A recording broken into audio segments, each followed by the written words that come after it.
दोस्तों, आज हम बात करेंगे आत्म विकास पर आधारित एक किताब के सारांश के बारे में। आत्म विकास यानी खुद को बेहतर बनाना हर किसी की जिंदगी का एक अहम हिस्सा बन चुका है। इस किताब में हमें कुछ महत्वपूर्ण विचार मिलते हैं जो हमारी सोच और कार्यों में सकारात्मक बदलाव ला सकते हैं। 1. खुद को जानें। किताब की पहली महत्वपूर्ण बात यह है कि हमें खुद को समझना चाहिए। जब तक हम अपने उद्देश्य और कमजोरियों को नहीं पहचानेंगे, तब तक हम विकास की दिशा में सही कदम नहीं उठा सकते। अपने आप से ईमानदार होना बहुत जरूरी है। 2. सकारात्मक सोच। सकारात्मक सोच आत्म विकास के लिए बेहद जरूरी है। जो व्यक्ति खुद को हमेशा नकारात्मक सोच में डूबा हुआ महसूस करता है, वह कभी भी अपनी पूरी क्षमता का उपयोग नहीं कर पाता। किताब में ये बताया गया है कि हमें अपने विचारों को सकारात्मक दिशा में बदलने की जरूरत है। 3. लक्ष्य तय करें। आत्म विकास का अगला कदम है सही लक्ष्य तय करना। बिना लक्ष्य के जीवन में दिशा का अभाव हो सकता है।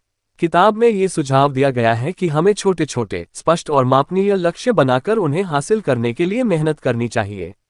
4. समय प्रबंधन। समय सबसे कीमती संपत्ति है। समय का सही उपयोग करके ही हम आत्म विकास की ओर कदम बढ़ा सकते हैं।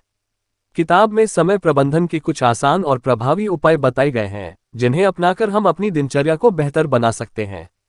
5. आत्मविश्वास बढ़ाएं। आत्म विकास के लिए आत्मविश्वास होना बहुत जरूरी है। हमें अपनी क्षमताओं पर विश्वास करना चाहिए और अपनी गलतियों से सीखकर आगे बढ़ना चाहिए।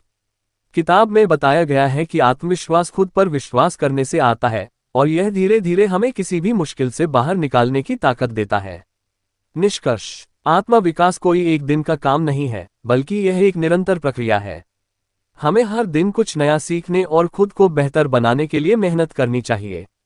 इस किताब के माध्यम से हम ये समझ सकते हैं कि आत्म विकास केवल बाहरी परिवर्तन नहीं, बल्कि अंदरूनी विकास भी है।